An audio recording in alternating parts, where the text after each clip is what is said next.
Hello and good afternoon. Welcome back to the San Bernardino Singing Book Launch.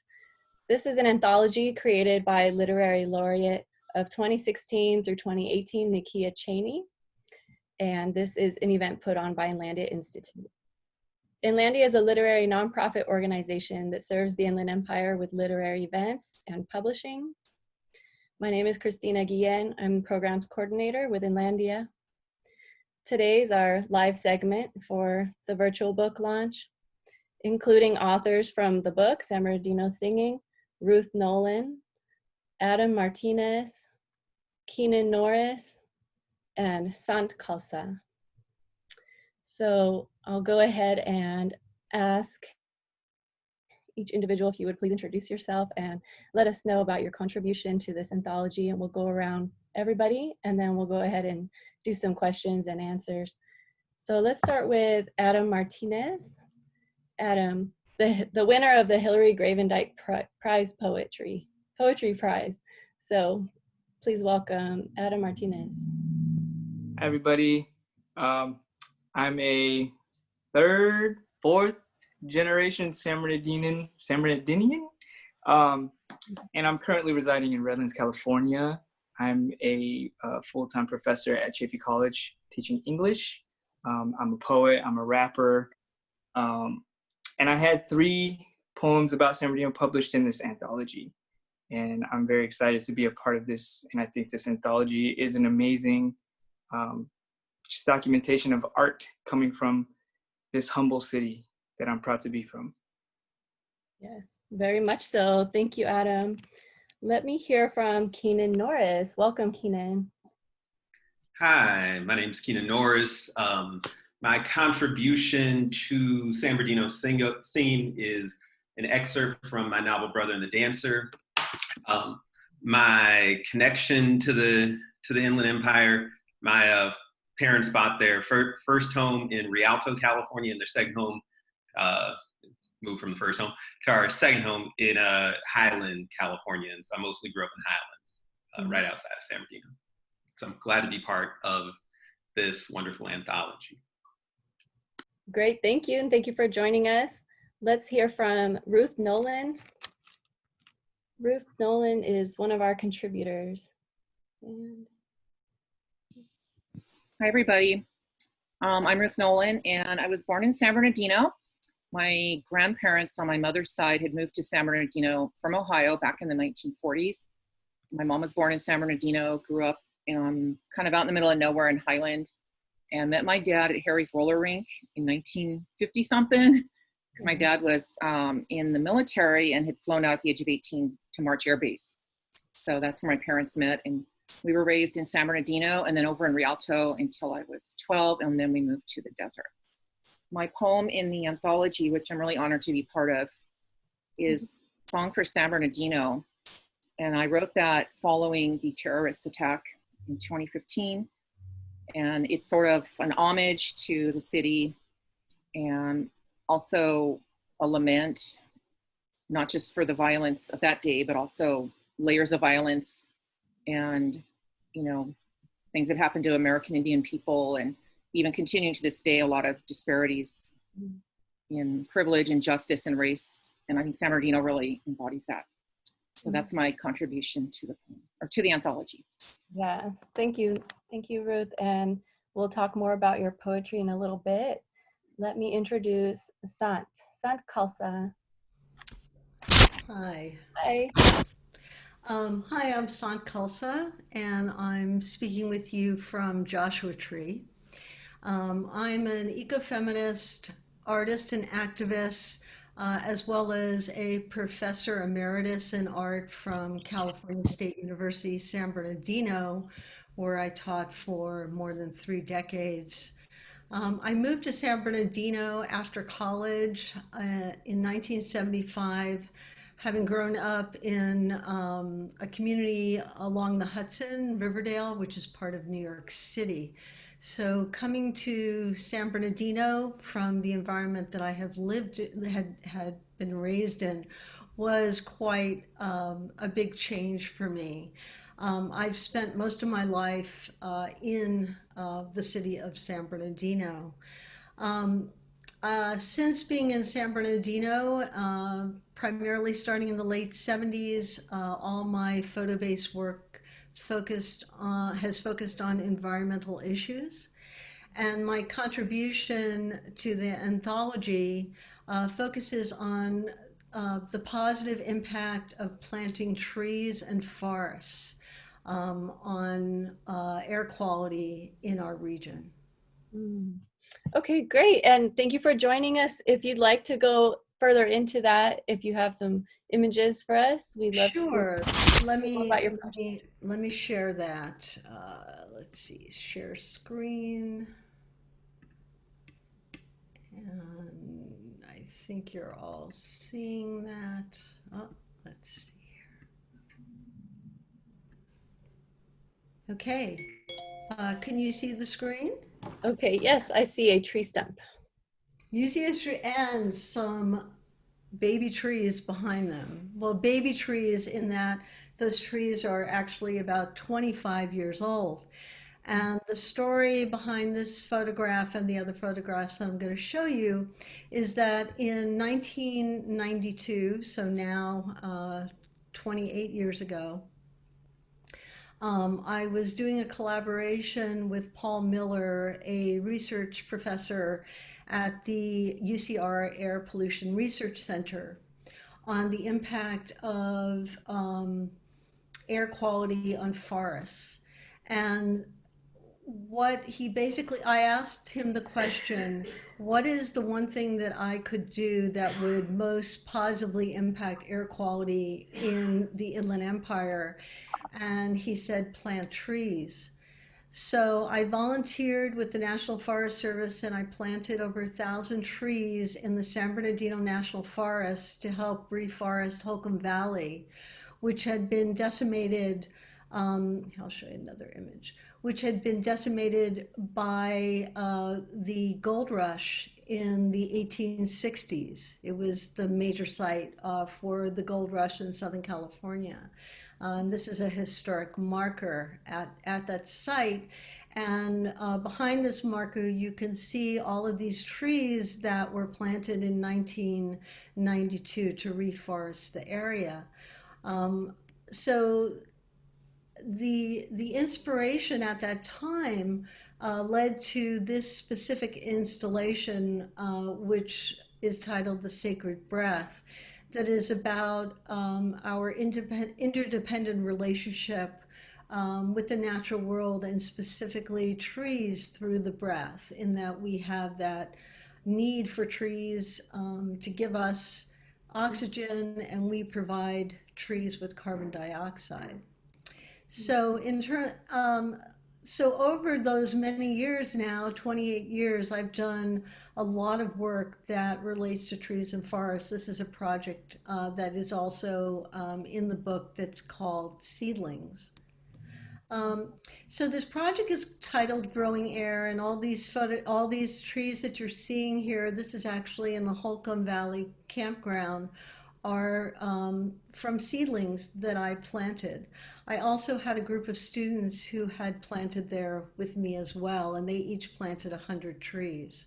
And I'll just show you a few more images.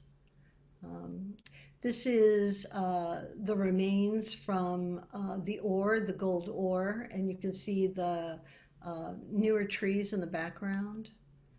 And here you can see trees, again, they're almost 30 years old, that are growing out of the tailing piles from the gold mines. And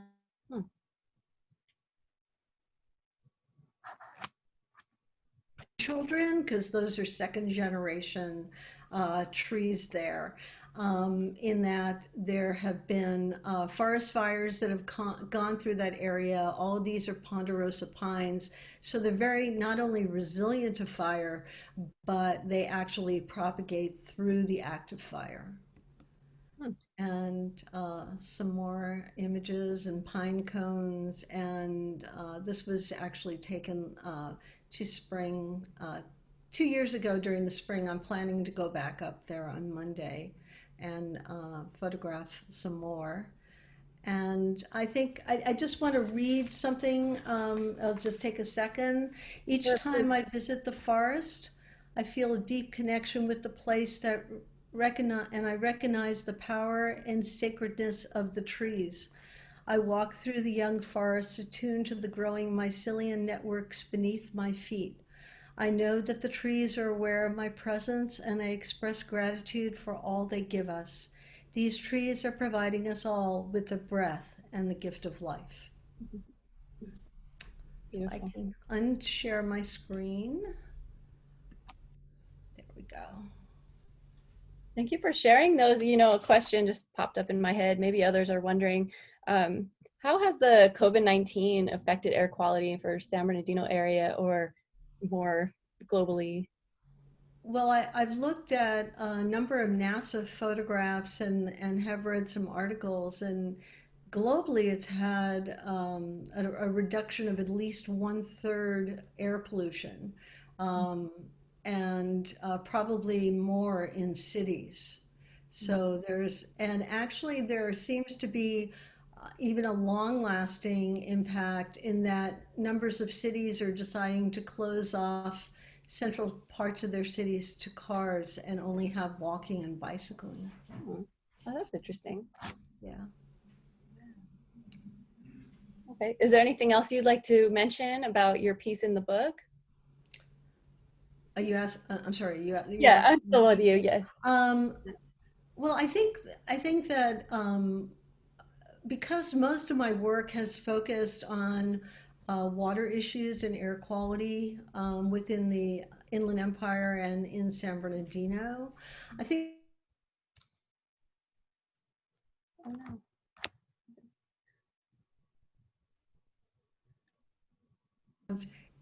I have, I don't know if he knows he's in here. That's my husband. Um, Okay. that I don't know if often we think about the fact that everything that is surrounding us is impacting us as well in terms of the water that we drink and our air quality. And so I think that that's very important for us to have an understanding of that more, holistic view of our region. Hmm. It's a very important element. Thank you for bringing that up. And thanks for all of that hard work. My goodness, a Oh, thank 1,000 you. trees. You've done a great deal of work. Thank you. Thank you. So speaking of, because we're talking about fires and how those trees actually need the fire, I want to jump to Ruth Nolan, who in her video mentioned about um, exploring the Santa Ana River bottom and kind of like looking at the aftermath of fire. And I don't have the ability to change to another screen. So there we go. Okay, so Ruth, if you'd like to talk about your poem or about anything to do with your experience with San Bernardino fires. Well, speaking of fires, that's one of my, I guess, scholarly creative research projects. It's been going on for a few years. A fire in the Mojave, stories from the San Bernardino and the Inland Empire and desert mountains. I'm sorry, I'm just a little out of it right now. Sorry. Okay. Stories of the inland region and deserts of California. And this is sort of a holistic view of the role and presence and relationships between people and wildfires. And generally as a kid, obviously I would see a lot of wildfires in the mountains living in San Bernardino and then later the desert. And then went on to work as a wildland firefighter during my young adult years. And so probably after my dad took us once, there was a big fire up in the Lytle Creek area, and we were living in Rialto then.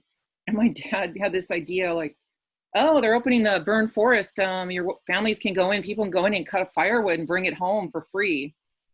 And so like my dad took us up there and he got a little chainsaw and cut firewood in this burn zone.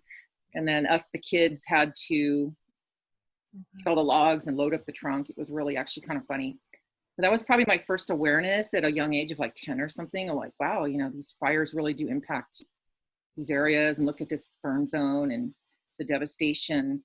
So that was probably the start of me being kind of awake to the idea of the impacts of wildfires in our region, which are going to be with us. They're not going anywhere in the near future.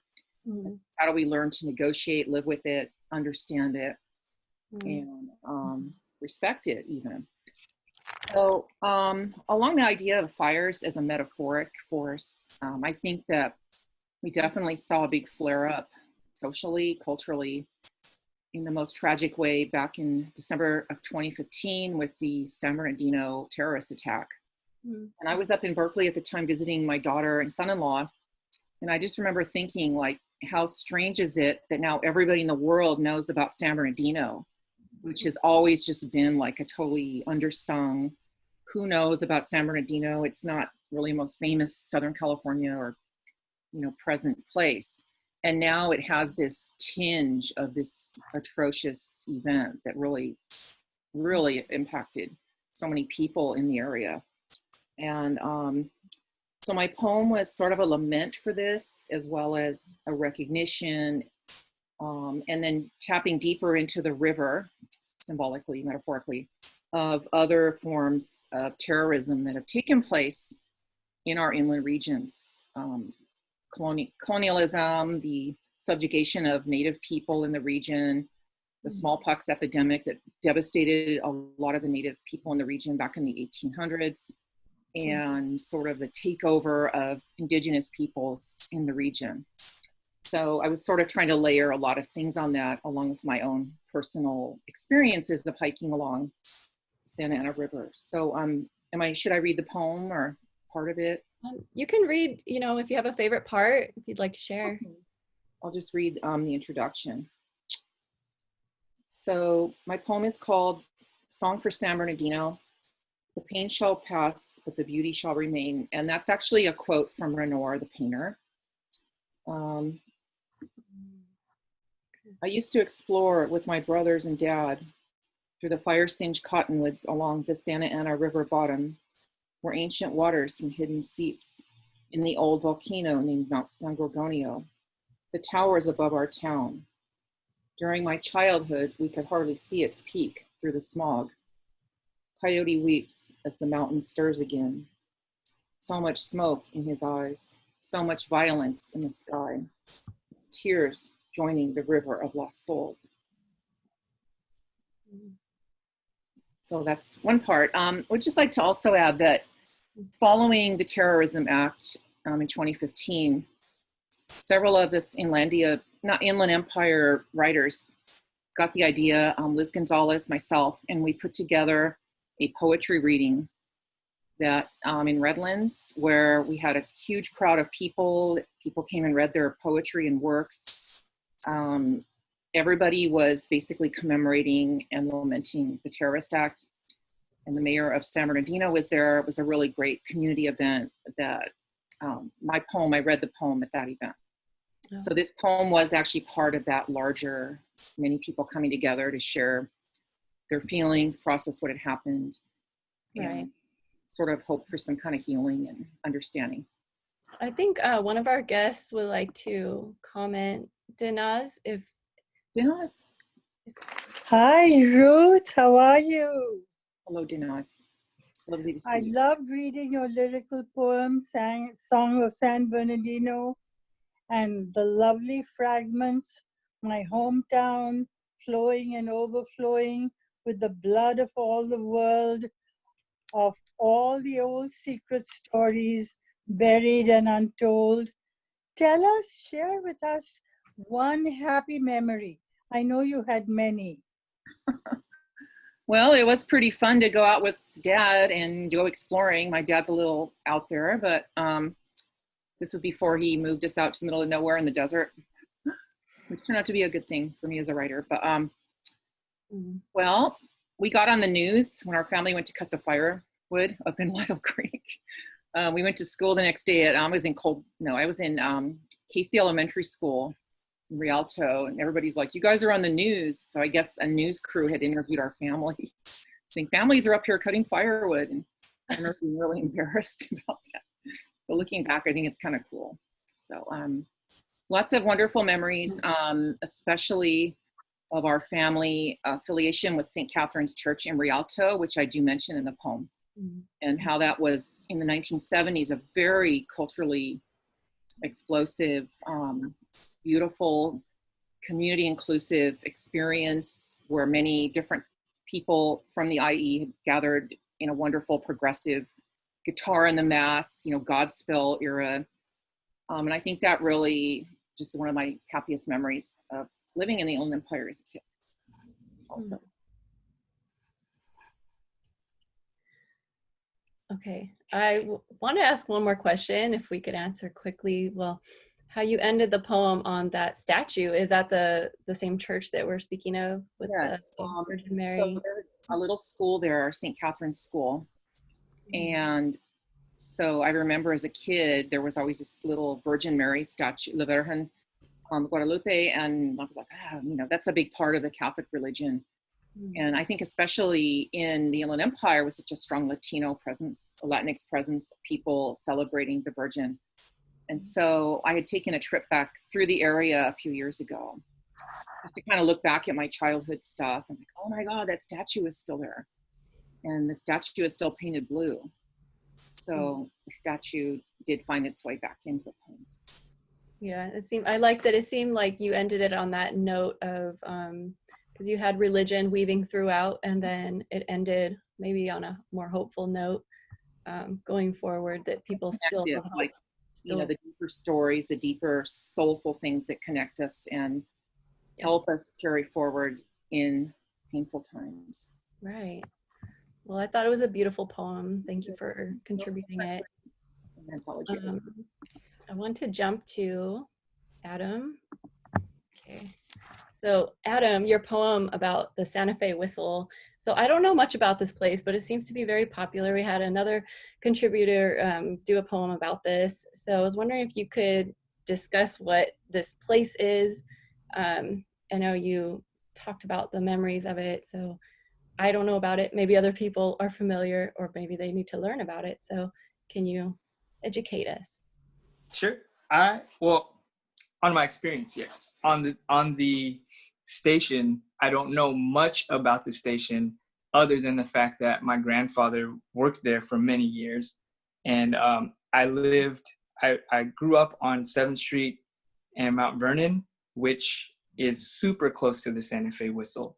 So growing up, I would hear the whistle blowing, and it was it's just a distinct memory in my mind, like as an adult, trying to think back on like a fragmented youth. And so I associate that with like hard work.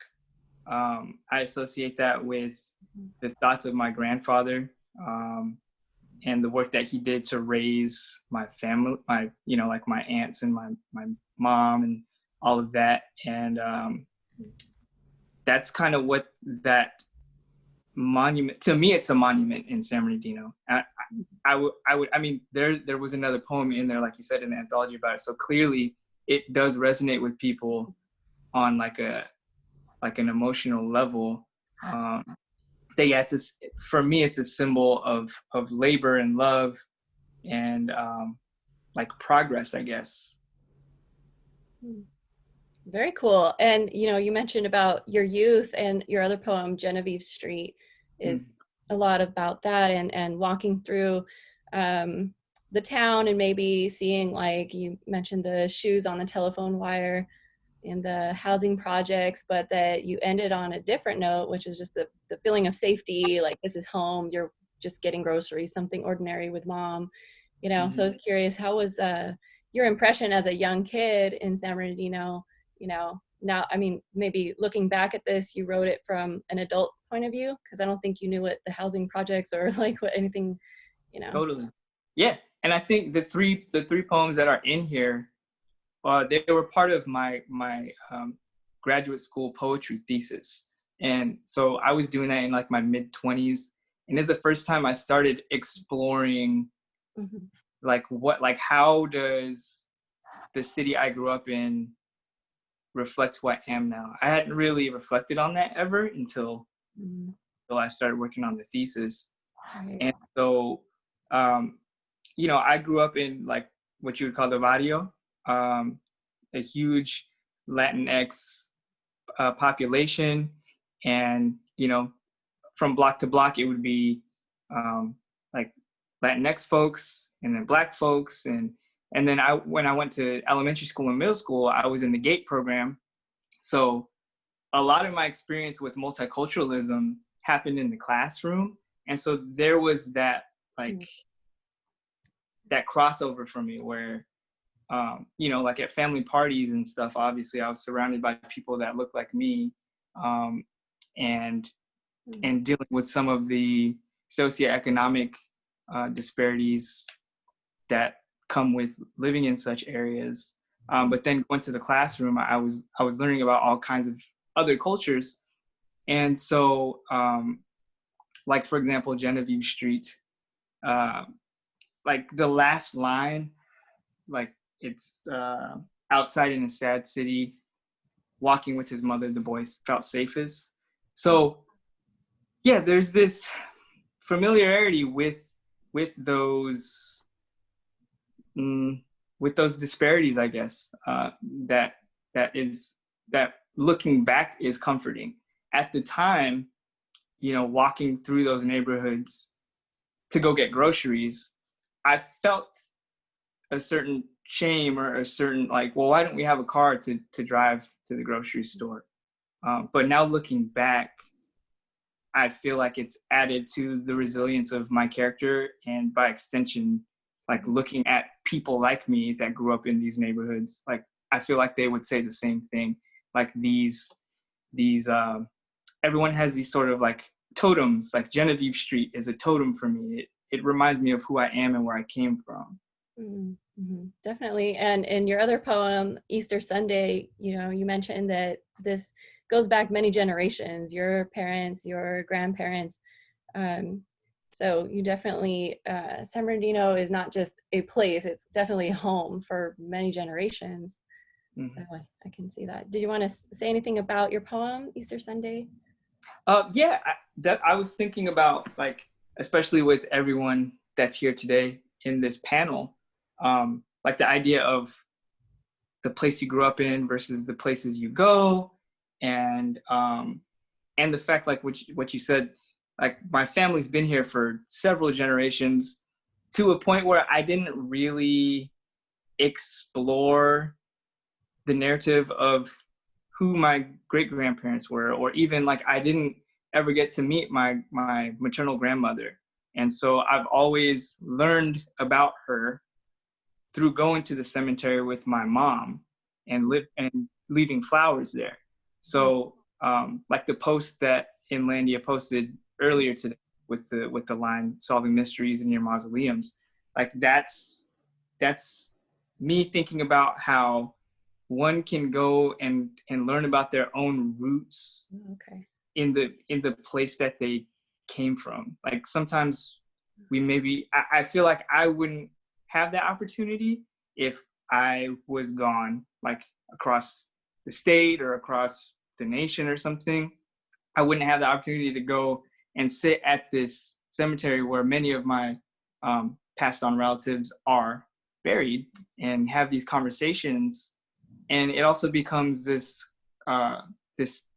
idea of like these spaces within in the place you exist, they might spark different conversations. Like going to put flowers there for Easter or Mother's Day, it'll spark a conversation with my mom, and I get to learn about her parents that maybe wouldn't happen if we were just on the phone or doing a Zoom conference or whatever the case may be. Just thinking about location and how that can affect the conversations you have and the things you could learn about yourself and your family. Mm-hmm. I'm glad you talked about that line. Such a treat to have authors and actually be able to discuss their work, because mysteries and mausoleums, it was a really great line, but I wasn't too sure of the background. So thanks for sharing about that. I'm going to jump to Keenan Norris and talk about his story.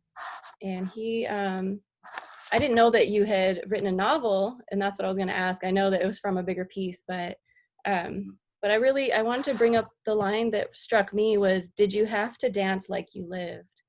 She wanted to say no. And the idea that you can forge your own path, you can make your own way. It doesn't have to be always dictated for you. So just wanted to share, that was my favorite line. Do you want to talk about that or anything in your book? Sure. Yeah. So yeah, the excerpt in San Bernardino singing from my novel is it's about Erica, who's one of the two main characters in the book.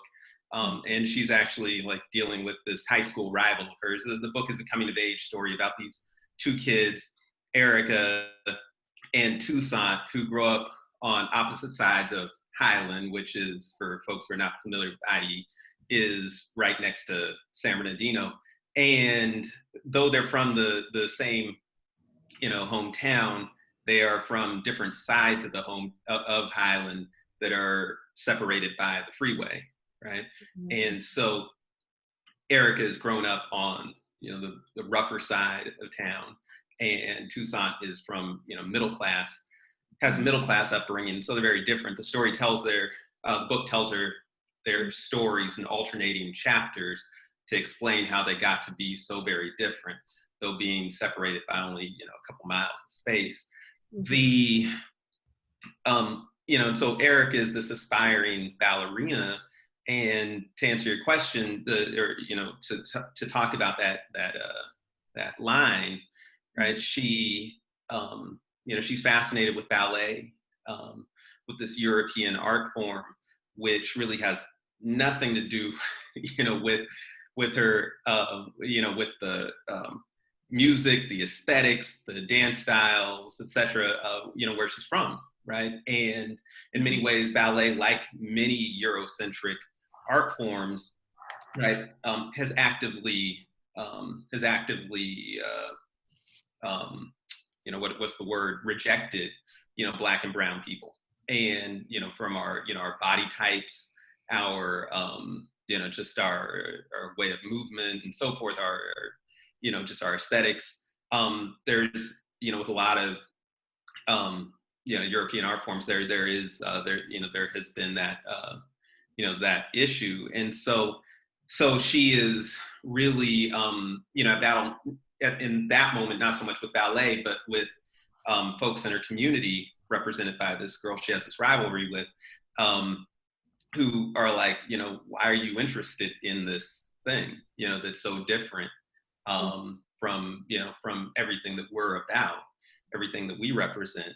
And so, and of course, Erica, because she's from the hood, right, she is, and she wants to change her circumstances. She wants to, not live in poverty, not live in, dysfunction and so forth. She is really attracted to, to ballet because of, not so much for, to dance, but for what it represents, for her, these ideas that she has about a different life that, the ballet represents to her. She finds that, that it is not, a panacea. It's not, it's neither the art form nor the lifestyle that it represents, neither a panacea. It's just as Toussaint, in searching out his Black history and Black culture and so forth, finds that that's not a panacea either, right? Neither side of town is, right, is in and of itself is perfect, right?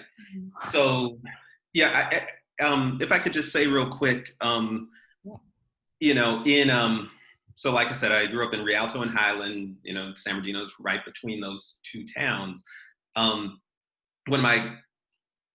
think, as Ruth was talking about earlier, there are a lot of, I think oftentimes San Bernardino is characterized as a place where not much is happening. It's one of the great things about this anthology is that because San Bernardino is so often, kind of neglected in the story of California, it's wonderful that we have this anthology because of that.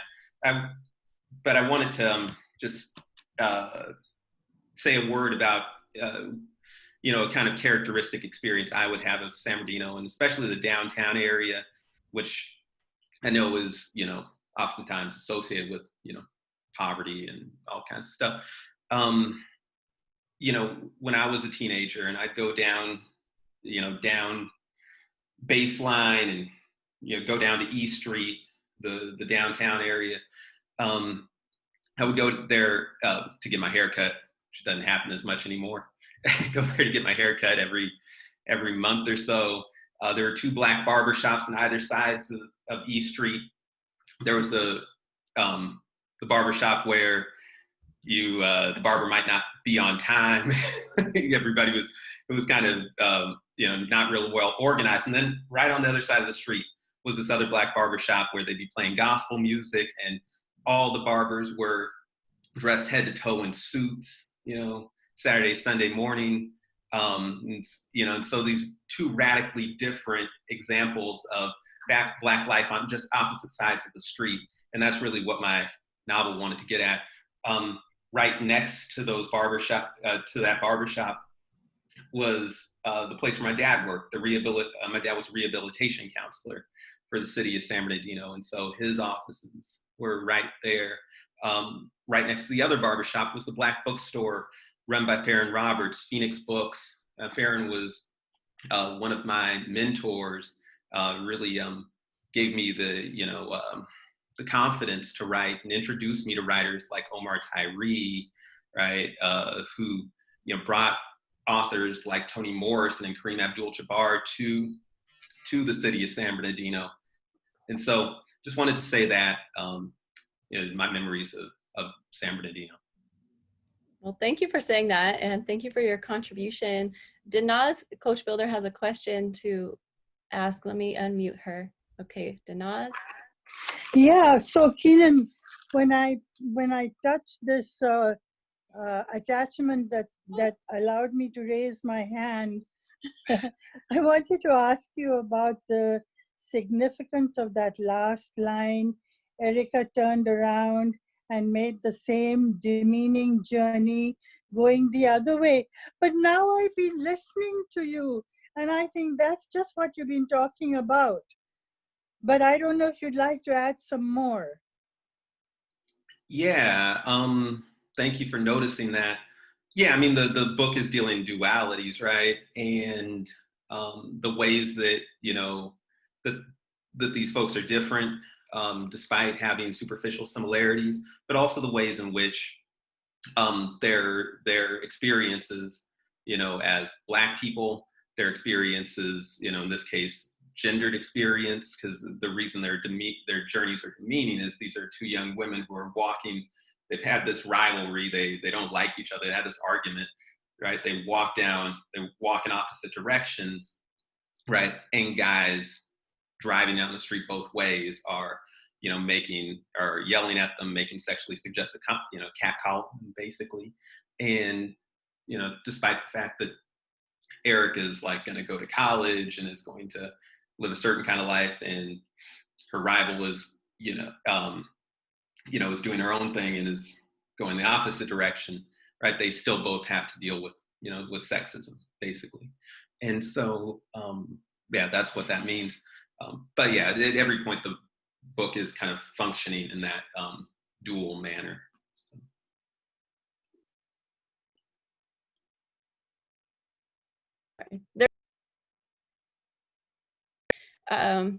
About your, well, I'll read it. Congratulations to all the writers. A question for Keenan Norris. When it comes to writing about topics that are emotionally difficult and depressing, how do you deal with the pain while you're writing? Do you write through the pain? And what was your favorite part of your contribution? Two questions there. Yeah, that's a good question. I think writing is hard. And we probably have I know we have many writers in the audience. Yeah, I think writing is very hard. I think that, that we write about all kinds of things, from experiences that we've had to things that we've observed, right, up close, to things that we've observed or know about further away, right? And so there are different levels of emotional impact, that these, different experiences have on us. As we write them. I think one of the really difficult things about writing is that it forces one to essentially reenact, right?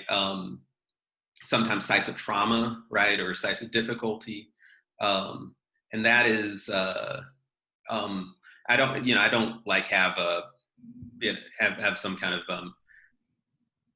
have some kind of pearl of wisdom to say about it. I think it is really important to pace oneself. That's the and to like. Mm-hmm. Yeah, I mean, that's about all I can say. I will say, I don't like try to write 500 words a day or 1,000 words a day or something. It's partly because of that. Like, I just write when I feel like it, because writing can be very difficult. Right, very much. And well, there's just a lot of, I think you have some students in the audience here. So excellent perspective, Dr. Norris. And somebody also says, hi, professor. People are wondering where to buy your book, and what's the complete title of your book? It's Brother and the Dancer. Actually, there's Keith H. who said, excellent perspective. Keith was my boss for many years, not my student. So, okay. Hi, Keith. But where can you buy the book? So Heyday Books published Brother and the Dancer. Brother and the Dancer is now out of print. I now own all the copies of Brother and the Dancer, so you can buy them from me by emailing me at keenan.norris@sjsu.edu. I've got the last 300 copies. So yeah, just hit me up. Okay, I think a lot of people, we might have to do another edition of this book. Yeah, that would be good. Okay, so I believe that's all the questions, and we would like to play a video. Can I make one comment? Sure. Is that Sant? Yes. Okay, I see you. Go ahead. The title of today's group, I can't remember the exact title. Maybe you could read it. It related to beauty. What was that? The Beauty Shall Remain. Yeah, and I just wanted to touch on that because I think that a lot of times there's really a misconception about San Bernardino, and I see it as having been someone who has been fortunate to travel quite a bit in the world. I find the San Bernardino to be one of the most beautiful places on the planet. And I don't think that and not only beautiful in the natural world, but beautiful in the level of diversity of people and ideas that exists within this place. And I just wanted to bring that up because when I was thinking about today, I was thinking about how I think in my own life, that it brought me to a personal understanding of beauty in a very meaningful way. Mm. Thank you for adding that. We can go to the video and see a little bit from Adam's poems. And I know we're going over the time. Sorry, it was such a juicy conversation.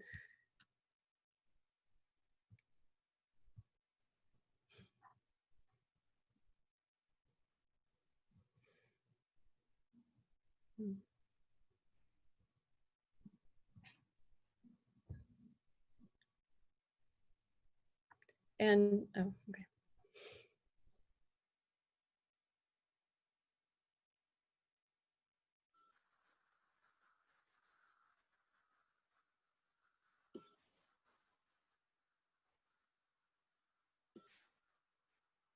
Inland Empire Girl by Winnie the Emacs. That's me, Jen.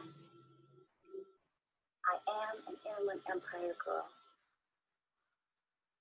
Born in Great Falls, Montana, I moved here when I was 3. I am an OG 909er who loves her hometown. I grew up in Ontario. Now I live in San Bernardino. I came home after years of running. Houston, LA, San Francisco. I came home to find myself. I came home to love myself. I came home to remember that I am an Inland Empire girl. Buy the book and you can hear the rest. Stay well. Have a great day.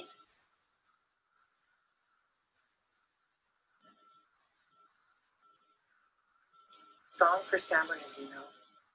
The pain shall pass, but the beauty shall remain, and more.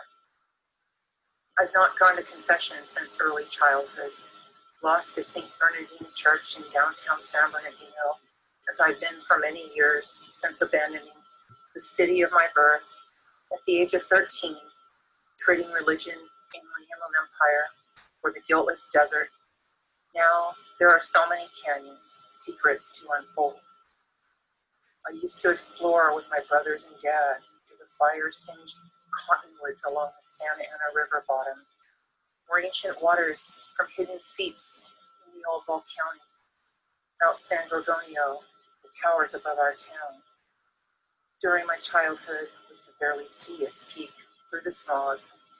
Coyote weeps as the mountain stirs again, so much smoke in his eyes, so much violence in the sky. His tears join the river of lost souls. I once knew only Catholic dreams, fueled by Spaniards, spread across the land. The blood of American Indians. Crosses everywhere. 18th century Assistencia in Redlands. Next to a mental hospital. The rise of Catholics and Mormons in Anglo-European ways, on and on. The blood shed then and now.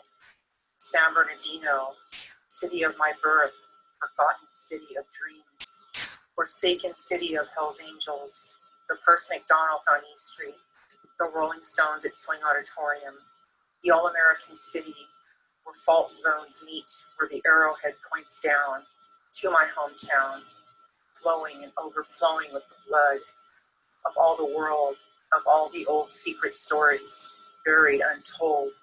So much to excavate from beneath this toxic river, Santa Ana, buried as it is now, by freeway overpasses, by irritating helicopters, news camera, the internet, the world hovering above our town, SWAT teams on the way, the chemicals and bullets and religious ideologies gone mad, erupt in our town, haunting us with their forever half-lives. Silent night is our love song this season, and the cycles of our river go on and on, harmonizing flood and drought, the rise and fall, Christmas decorations in the conference hall. Lose their shine, people lose their lives, when religion is not enough, when religion weighs too much. December is fat this year, gentle snow on the mountains, deep shadows in the foothills. Cars on rivers of freeways, flowing day and night, from the mountains through our suffering to the promising sea. The Virgin Mary I once loved and knew, outside the confessional booth at St. Bernardine's Church, is still painted blue. In memory of the victims of the San Bernardino terrorist shooting on December 2nd, 2015.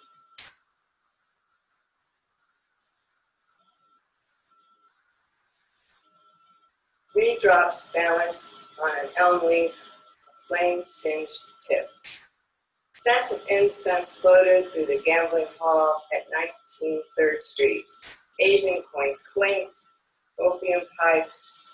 Ah Wing and Jim Kang washed laundry, cooked, and were houseboys. Almost desert town and a valley of smoke. Intruders tolerated. Then lower wages as California crashed in 1875. Bleak earnings sent to China hurt San Bernardino's economy. Ah, Jim, and others were forced to move outside the city limits. 3rd Street, between Arrowhead Avenue and Sierra Way, became a world of ink bottles, Chinese porcelain bowls, and traditional cures in small glass vials. I never knew there was a Chinatown in San Bernardino. 3 drops balanced on an elm leaf, a flame-singed tip. She arrived in 1878, covered in red and gold embroidered brocade robe. Kuan Yin, a Buddhist goddess of healing and compassion. She refrained from entering nirvana to aid the displaced. I will not reach final liberation until all other beings have been liberated. Bells, singing bowls, and chants whirled. 3 drops balanced on an elm leaf, a flame-singed tip. Wang Nim became the mayor of Chinatown and built brick buildings surrounded by groceries, chop suey restaurants, and mercantile shops. Wang Nim created a temple home for Kuan Yin, place of pilgrimage. Wondered why so many people traveled far. Chinese gardens established east of Waterman Avenue and Baseline. Horses clucked when farmers brought their produce to town, waited to purchase. 3 drops balanced on an elm leaf, a flame-singed tip. I talked to a woman yesterday at Cal State. She said, God the Father also has God the Mother. Her name is Jerusalem. All are born of the Mother, the Spirit, Trinity, and the bride, Mother, say come. I walked away. 3 drops balanced on an elm leaf, flame-singed tip. Fire destroyed Chinatown in the 1920s. Kuan Yin still resides. 3 drops balanced on an elm leaf, flame-singed tip. Thank you.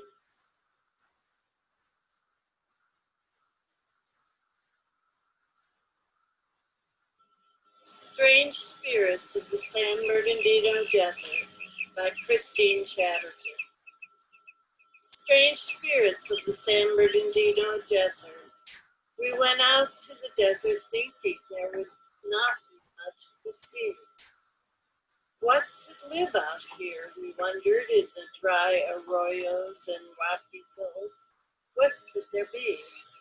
Little did we realize the desert was alive with the spirits of giants and creatures big and small, and spirits of long years past, and even some with no shape at all. As we walked among monoliths of rock and on high flat top buttes, suddenly I spied 2 rock giants sleeping, but they paid us no mind. One was in a cave and one on a hillside. We walked past the Dr. Seuss trees, spreading limbs every which way. They are called Joshua trees, or so they say.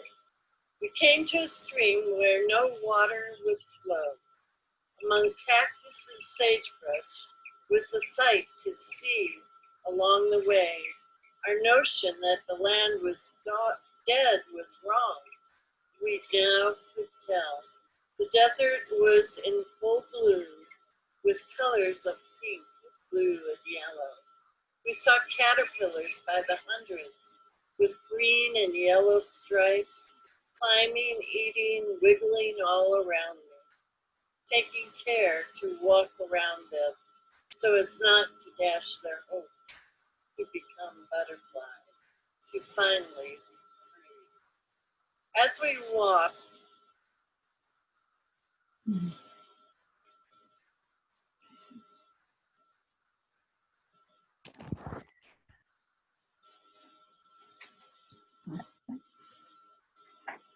Oh, we're doing the mute wars. Okay. Yeah.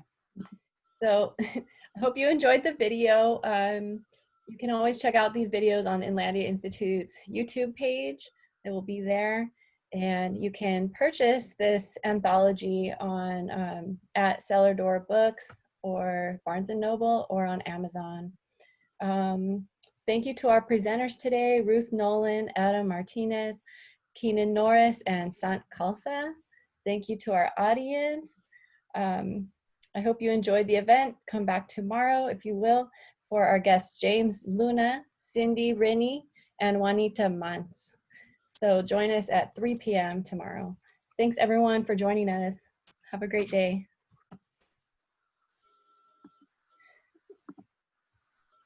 Bye, thank you.